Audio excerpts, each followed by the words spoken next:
Hello and welcome to episode 289 of Sutton Impact Family Style. I'm Jason. I'm Bill. And Jason and I were talking offline for like the last 20 minutes, and it's been an amazing Saturday of sports with a great Sunday coming up. So we'll start with college football. And we'll talk about, I guess, the game of the day, Alabama, Tennessee, and how, one constant theme I saw yesterday through everything I watched was how wild the fans were. Oh, yeah. How excited the fans were, how celebratory. And they were in markets where they really never got to celebrate. Look at Tennessee hadn't won and beat Alabama in 16 years. Yeah. And, I'm still shocked because when it was, I think, 42-42 and Tennessee fumbled deep in their own territory, Alabama ran in the touchdown like 99 out of 100 times. That's like, oh, what a way to lose to Alabama. Alabama skates by again. Yes. But Tennessee did not go away. No, they did not go away. And that's, Josh Heupel was really good at UCF. And he and Danny White was the AD, and they've come to Tennessee and have done what they did at UCF. They've taken a team and made them a national talking point. Yeah. I mean, they're in the driver's seat for the playoffs right now. Yeah, they've still got to play Georgia. Yeah. But if they lose to Georgia, then they're probably not, because then Georgia would go in the SEC championship game from the East, and Alabama could be back in from the West. So they would be on the outside. And then people would say, if Alabama wins, they'll be like, well, Tennessee won at home by 3. And, now they get in over Tennessee. But yeah, Tennessee. But the East-West thing is what would hurt Tennessee if they lose to Georgia. Yeah. Because then they won't get in. But, if you're a TV exec, 52-49, all offense, watching those fans go crazy. And the fans, it was exciting, and there was never a dull moment. And you're watching Saban on the sidelines losing his mind. That's always entertaining. And I don't mean this as any sort of hyperbole, but I don't think you can get an NFL game with that sort of fan reaction. You can have great fans in the NFL, like obviously our Steelers, the Browns. You go around the league, there's Packers fans, but No, you're not going to get that. You're 100% right. That jubilation. And to see him rip down the goalpost, to carry the goalpost out, put him in the river. Yeah. That used to happen years and years and years ago. And now that was incredible to see that kind of thing happen again. Basically a light orange out in the stadium and then just rush in the field. It was really exciting. Oh, it was powerful. That was a powerful game. And again, I don't have any strong feelings about Alabama. You respect the program, but it's nice seeing Goliath go down, even if it is to Tennessee, who shouldn't feel like a David necessarily, but. No, but in that relationship, they are the David. Yeah. When 16 years, you're David. And, even though a lot of people were that sort of upset alert game and everything else, and it was mine, you saw the possibility there. But, Jason, we've seen enough games. And just like you said, when Alabama recovered that fumble, you just close but no cigar, right? Yeah. That's how it usually goes. And conversely, yesterday, that baseball game in Seattle, 18 innings.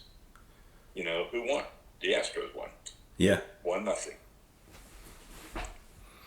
There's almost always that going to happen. And then, the Padres beat the Dodgers after losing 15 out of 19 games to them.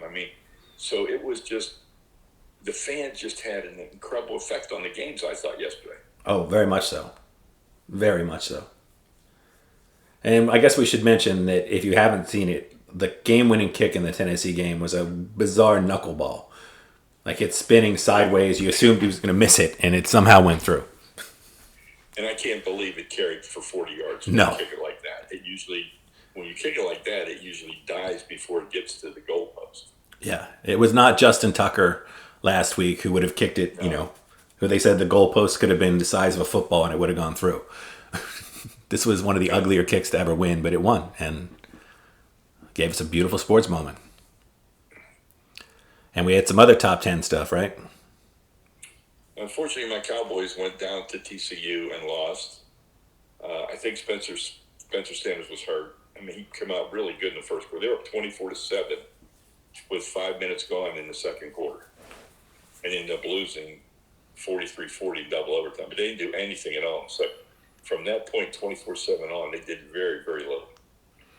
And he was, he had been really accurate up to that point and then couldn't throw up to that.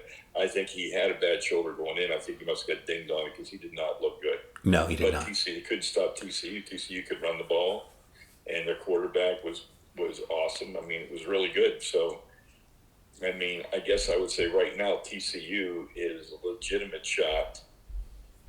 If the Big 12 has a legitimate shot of getting someone in the playoff. Yeah, TCU is going to have to go undefeated. Yeah. They'd have to run the table. They'd have to go undefeated. Yeah. So they play Kansas State next week, and Kansas State's undefeated in the Big 12. And that should be a good game. But again, it's at TCU just like last week was. Right. And then they're going to play whoever, if they go undefeated, they'll end up playing whoever has. So if Oklahoma State runs the table, it'd be Oklahoma State, TCU again in Arlington. And, and if TCU would win, then I think they'd have a legit shot of going to the college football playoff. If Oklahoma State won, they both had one loss. I don't think either of them would go. No, that's the sad thing is that's where, the Big 12 is almost at the same thing as like a mid-major at this point. You have to run the table. You're making a decision pretty much in October. Yeah. And after yesterday, Michigan pounds Penn State. They pounded them. Even though it was close, but it was close for half. But it really wasn't close because they'd only scored one touchdown legitimately on offense. Mm-hmm. So you got Michigan. You got Ohio State, who didn't play but looks awesome. You now have Tennessee. You got Clemson. Georgia. I mean, you got top five or five undefeated teams, three from the SEC. Three from the SEC. And then you obviously, like we said, Alabama being Alabama is going to get every benefit of the doubt moving forward.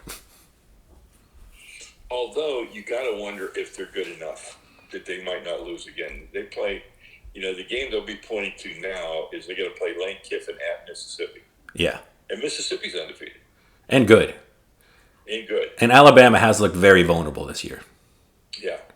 And they don't have, they've got Bryce Young, who looks like he's, they're arguing he's the second best quarterback prospect in this draft between him and the kid from Kentucky, but you never really know at the end. But they don't have 4 first-round wide receivers. They don't seem quite like that. I think they're in a reload year, which for Alabama still might mean 11-1. 10-2 at the worst. Yeah, which is pretty incredible. But yeah, they don't seem like they're quite the juggernaut. I'm still sure there'll be, there's probably 10 first-round picks on that roster somewhere, but they don't have that, all year long they've kind of, you were waiting for this game to happen, basically. And I think the Mississippi-Alabama game could be similar to this Tennessee game. I'm not saying who's going to win, but I think it could be a really back-and-forth, high-scoring game because I don't think neither team can stop anybody. No. Which is hard to say about Alabama, right? Traditionally, very hard to say. And then I guess the last college football game we're going to talk about is USC. And I have to admit, I did not see one play from that. I know the score was, I think it was 43-42. Yeah. I know it was 1 point. It was a good day for offense yesterday. Yeah, really, right? Those are 3 games we just talked about all in the 80s. Yeah. Everybody's betting overs now, so. Yeah, Oklahoma State TCU was 83 points. Alabama Tennessee was what, 91 points? Yeah. 93, right? 52-49? 93, yeah. And then 84. USC, Utah game was like 84, 85 points. That's unreal.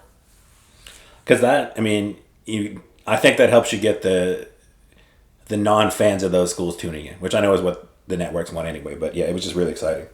But, USC... Back and forth like that and exciting, and it's passing and running and defense, everything. Those are good games to watch. And just like Oklahoma State, USC is now probably out of it. But interestingly enough, UCLA is still undefeated. True. And so for the first time in God knows how long, the UCLA USC game in November could be a really, really, really good game. I mean, with implications. I mean, depending on, UCLA's not that highly ranked. USC was the highly ranked team out of the Pac-12. And now but UCLA's beat Utah. And so if they beat USC, but I still think they might be on the outside looking in. At least for this year, yeah. A few years down the road when we have our 12-team playoff, then they're in. But for now, yeah. Yeah. And if there's ever a justification for an 8 or a 12-team playoff, it's this year. Yes. Because you can already see how great it would be. And, we're going to switch to baseball, but the fact that baseball expanded and the teams that got in because of the expansion of the playoffs are the ones that are still playing. Crazy. I know. It's unreal. Although the Padres have spent money like the Giants, the biggest organizations in baseball. Yeah, they did. The Padres have spent money, but they still lost 15 out of 19 to the Dodgers during the regular season and win 3 out of 4. Who knew? Who knew? And now you got, like you said, if you're the network, you're a little bit bummed out because the Guardians are on the verge of taking out the Yankees. Yep.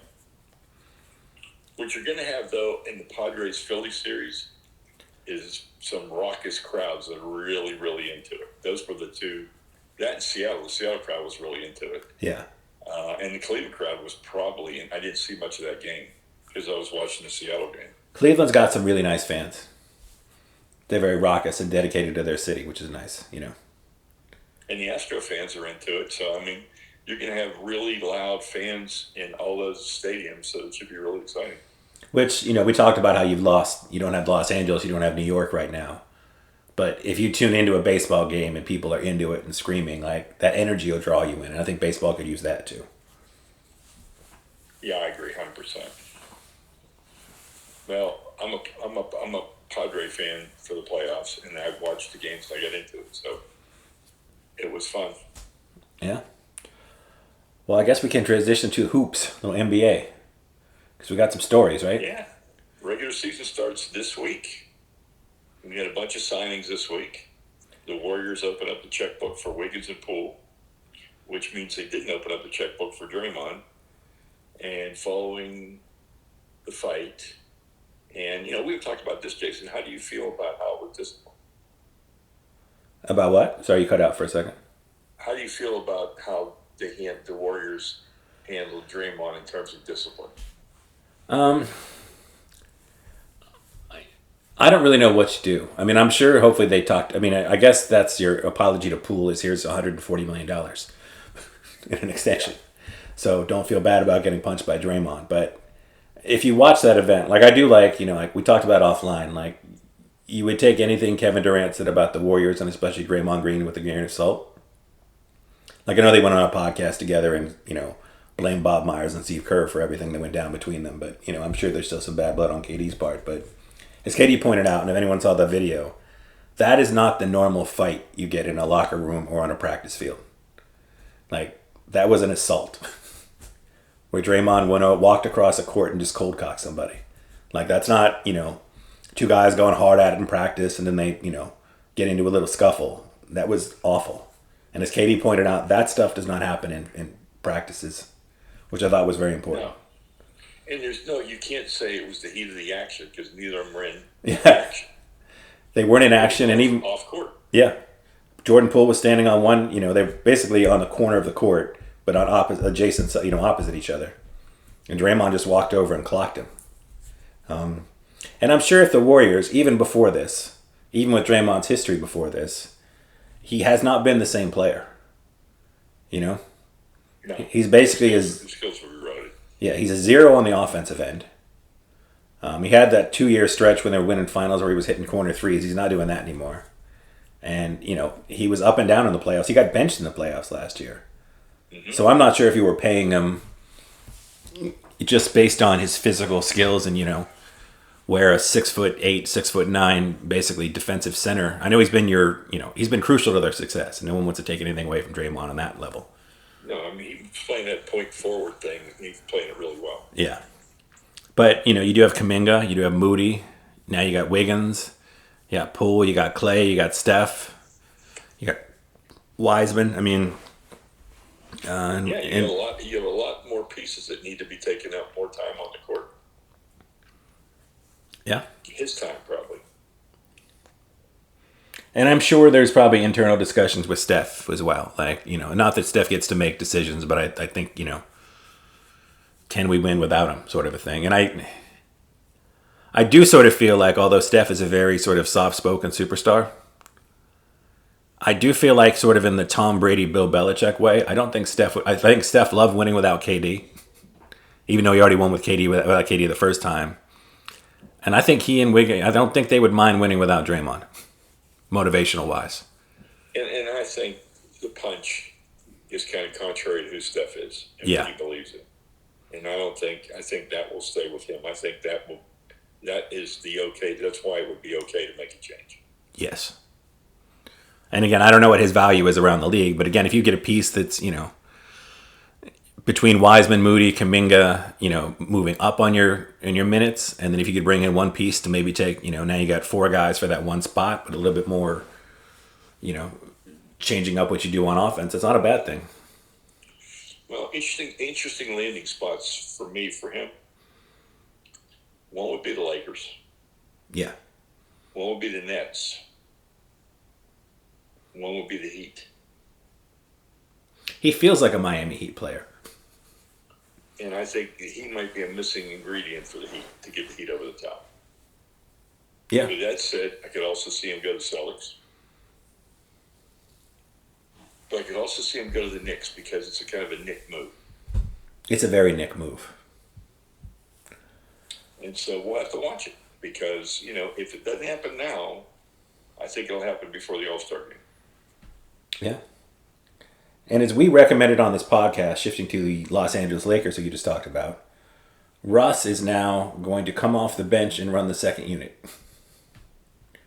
Which we said last year on our podcast that if he's going to fit into that team based on his skill set and what LeBron likes to do, it just makes more sense. Agreed. It's just not you can't have him, LeBron, AD all on the court at the same time. It's just not a good thing. No.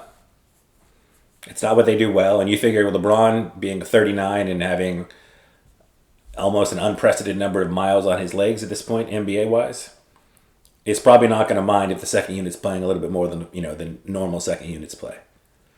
And when you watch the highlights of him playing with the second unit, what was he doing? He was either driving to the hoop or getting into the lane and dishing off. Yeah. When you got AD and LeBron, that area is clogged.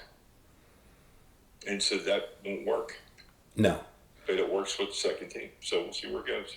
And we talked about, sadly, because we're a very pro-Russ podcast, and I love Russ, but this seems like if he's going to have any sort of value trade-wise above and beyond an expiring contract, this would potentially be the only way to showcase that. Because it's showing a little bit of humility on his part, being like, yes, I will come off the bench. Yeah. Mm-hmm. And him getting to really showcase what he can still do from an athletic standpoint. But like I said, especially with Wadayama and those other guys in the draft, if I'm a bad team, I don't want to bring in Russ and have him, Washington Wizard us into the play-in game, and lower my chances of getting a generational talent. And if I'm a good team, I don't know what level I'd have to be at where I'd want him on my, and I say that as a Russ fan. I don't know how he fits on my team. I know. Which is very sad to say, but it's just hard to imagine him playing for anybody at this point. Yeah. It's very, very sad. Well, let's flip into today's NFL slate. Yeah.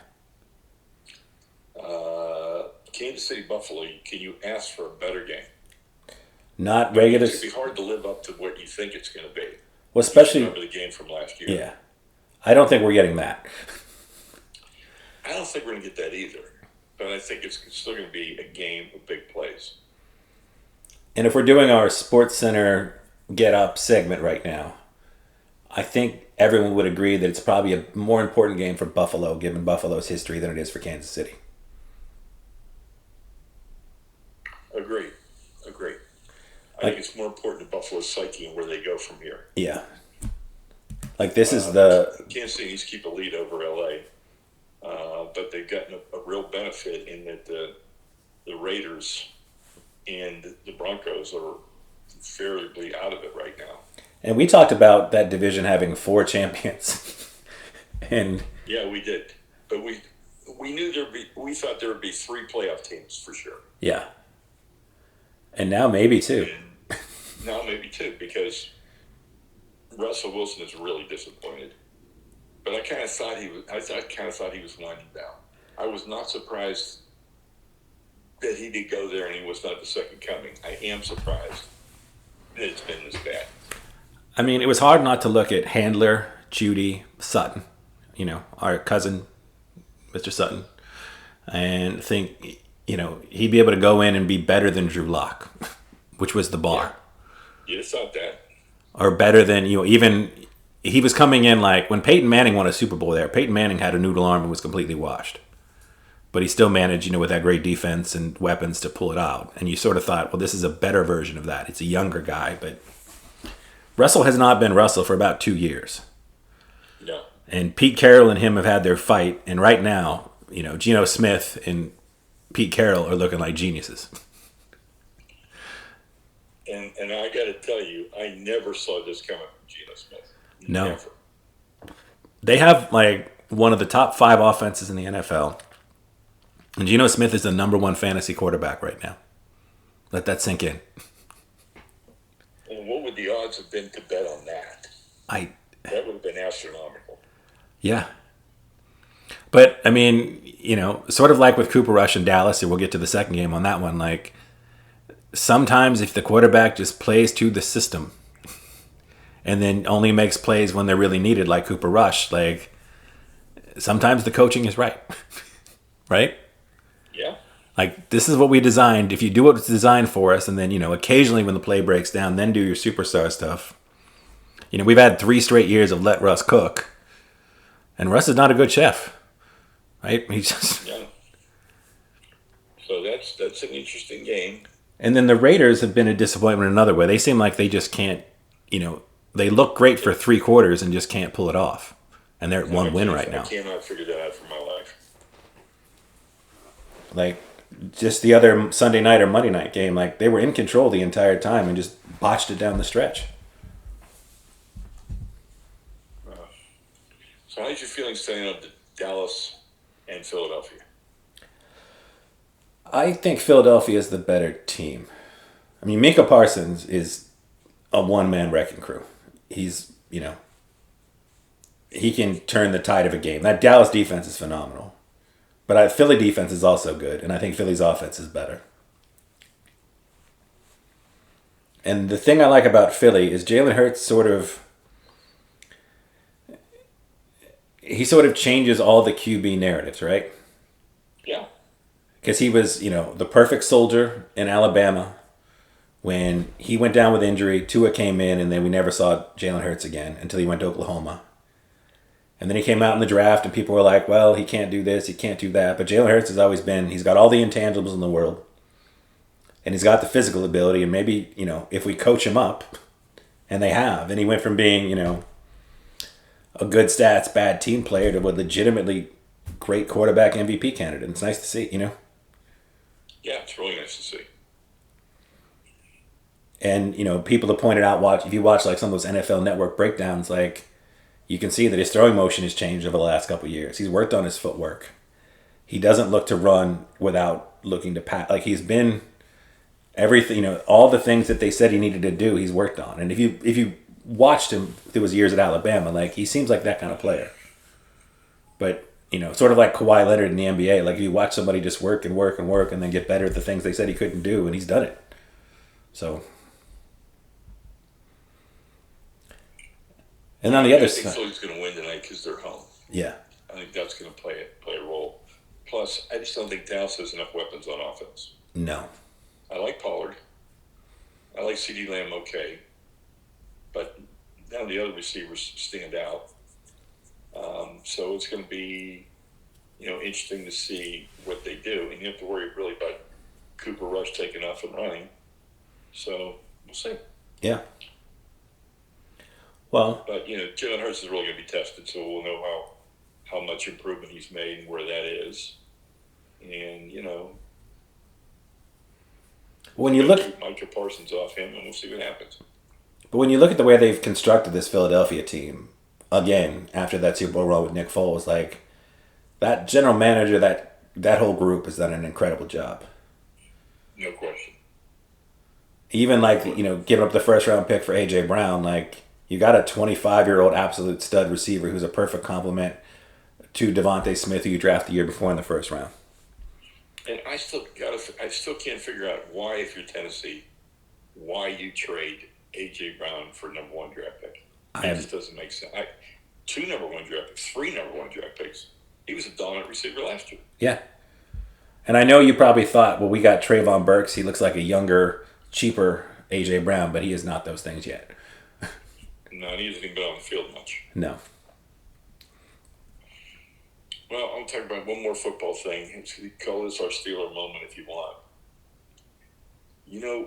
When people say you believe in heaven and hell, and I say, well, I believe hell is personal. Hell would be something that would be so personally repulsive to you, and that would be your hell, right? Yeah. So my hell is playing Tom Brady at quarterback against my Steelers in fantasy today. I cannot believe I'm doing that, and I can't believe the world has come to this for me to have Tom Brady on my fantasy team and to willingly play him against the Steelers. That's hell. Yeah. Well, if I can play fantasy GM for a second, if I'm the Steelers, if I'm Omar Khan, although, as people point out, he's more of a numbers guy, and maybe Mike Tomlin's doing too much of the personnel decisions, which probably hurts all the things I'm about to say, but Mason Rudolph or Trubisky, whoever gives me a higher draft pick, I'm trading this week. I'm getting Marcus Robinson on the field, and I don't care if it's at the expense of Devin Bush or Robert Spillane, either one. I need to see what this kid can do. I know he's raw, but I want to see him out there. I'm trading Clay. Again, just like with the quarterbacks, I'm throwing Deontay Johnson and Claypool's names out there, and whoever gives me a higher draft pick, I'm taking it. And I'm, bringing Calvin Austin, who the idiot Matt Canada has and said he doesn't know what to do with. And he'll be mine. He'll fill in for whichever guy is that guy, because this is not their year. No.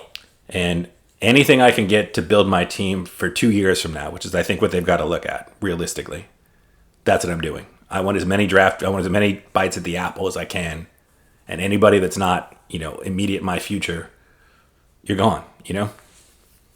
And I don't know. Like I said, I think Tomlin has too much say in the personnel. And that's not, and that's never been good for any coach. And I think that'll help hurt them from making some of these trades. But I think their trades that need to happen. I agree.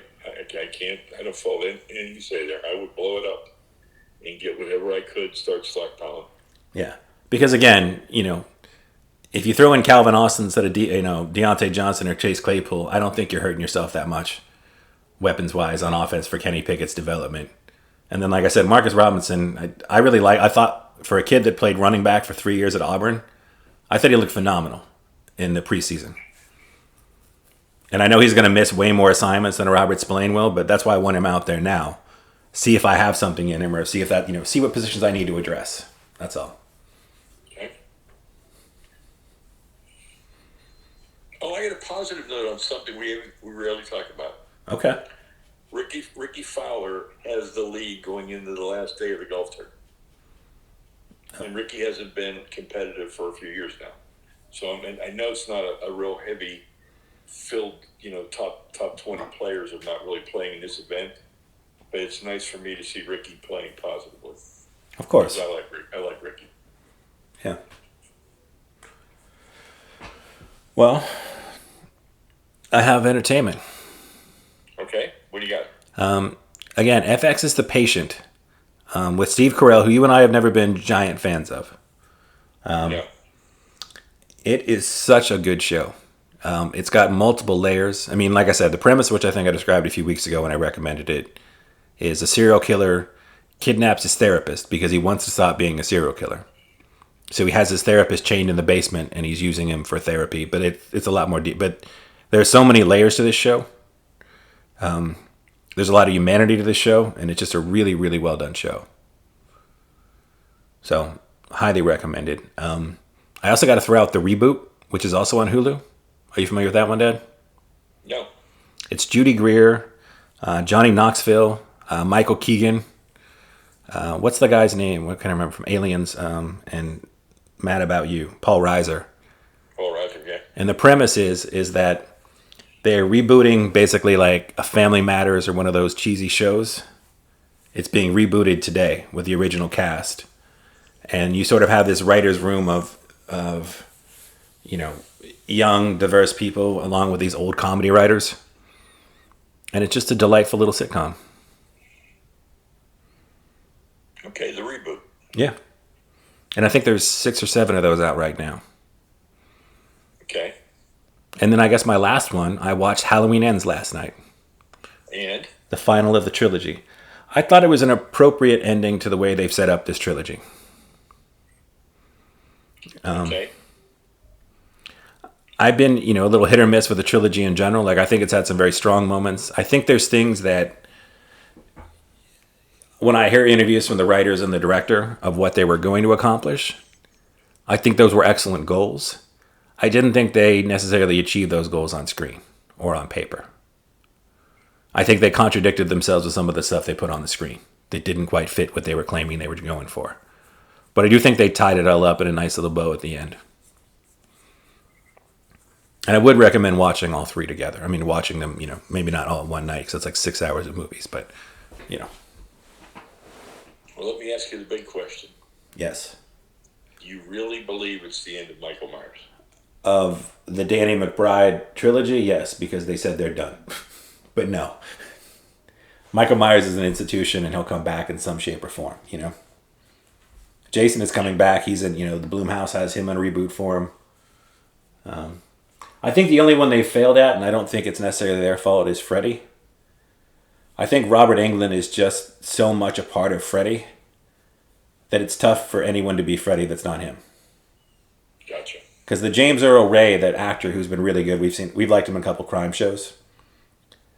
It wasn't that he was bad. It's just like that's not who Freddy is such an icon, with his goofy comedy and everything else. And Robert Englund has a very distinct face in the makeup that I think even his bone structure I think that one's going to take a while to come back to, I guess. But who would think there would be 7 Chucky movies and season 2 of the Chucky TV show, which is also really good. Yeah, I never thought that, but oh well. I know Jamie Lee Curtis said this was her last Mike Myers movie ever, no matter what. Which I think is after the trilogy of having her in it again, that's more, you do need to move in a completely different direction. Agreed. And I was thinking about, Star Wars has obviously been, Disney doesn't seem to know what to do with Star Wars, right? And I think they've made that mistake that they're so trying to cling to the past and throw the nostalgia in there that they're not unable to move forward. And anytime it sounds like there's an idea for a very forward Star Wars movie, the Disney execs get scared and run away from it. But I feel like you can only nostalgia and, hit the old notes so many times before it's like, you got to let it go forward, right?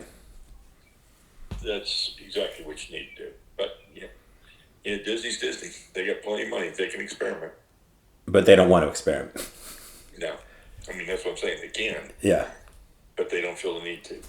It's weird because we've had all this analytics controversy in football this year, and I feel like it's plagued the film industry as well, Because it's sort of that same, if you follow the formula of a successful movie, you look at Top Gun Maverick, you brought back Top Gun, you brought back Tom Cruise, success. Mm-hmm. As opposed to putting somebody new in those. I mean, whatever. But I just feel like, if you're an exec, if you take a chance on an original property with new people in it, if it fails, you're an idiot. But if you take a chance on a reboot with all the same people, lots of nostalgia, it's not your fault. You followed the chart. It should have worked, Yeah. And I think sadly that's where we're at in the combo. But that's a long tangent there. Yeah. So. Well, I don't have a food moment, but I'm going to tease a food moment. Okay. So on Wednesday this week, I'll be in Oklahoma, and we have decided, my good friend Andy Gillentine, who's a barbecue judge and went to Oklahoma State as well, and we're on our annual trip to Oklahoma State. We're going to go to Oklahoma. Became a state in 1907, and there's a restaurant bar called Ishins in a little town called Okarche, Oklahoma. Mm-hmm. It started in 1895. So 12 years before Oklahoma was a state, this place started off. And they are famous for their fried chicken. Okay. So we are going to go to Ishins on Wednesday night for their fried chicken dinner on Wednesday night. So that will be my food moment for next week. And I will give you, I guess, an adjacent food moment. Okay. I did not partake because I'm not a big seafood guy. But Maria has now twice gone to Joe's Lobster Truck here in New Orleans, where they make lobster rolls. You know, your traditional New England bun, toasted on both sides, lobster and butter in the middle. So we were at a place, line around the block. They sell out within 3 to 4 hours every single time. And people seem to think it's phenomenal. So if you're in New Orleans and you're looking for lobster, which I don't think is native here, right? No, lobster's coming from New England. Yeah. So I mean, they're flying it down. And it's not cheap. It's a traditional size lobster roll, which is basically a New England style hot dog bun, which is pretty much the same size as the hot dog bun. Maybe a little more bread, right? Yeah. What is it, about $25, $30? $30. Yeah, that's about par. Yeah. So you're not getting a discount, but like I said, based on the reaction down here, this is a huge, delicious treat for people. So if you are a local listening, look for the lobster roll food truck, and then be prepared to either get there early and wait or risk missing out, apparently. And obviously pay $30. Go to Gold Belly and order your lobster. Which again, probably if you're paying $30 a lobster roll here, you're probably not getting much of a discount. So When it's on sale at Gold Belly, it works out to $25 a lobster roll. there you go. So maybe that's just the going price for lobster. Yeah. Yeah. So there you go. Well, enjoy all the games today because they should be exciting. Yep. And if you did miss some last night, turn on MLB Network or ESPNU and watch the highlights of what you missed yesterday because it's pretty incredible. And especially just watch the end of that Tennessee-Alabama game because, like I said, just from watching the fans get so much enjoyment, and it was a fun thing to watch. Absolutely. All right, buddy. Have a good week.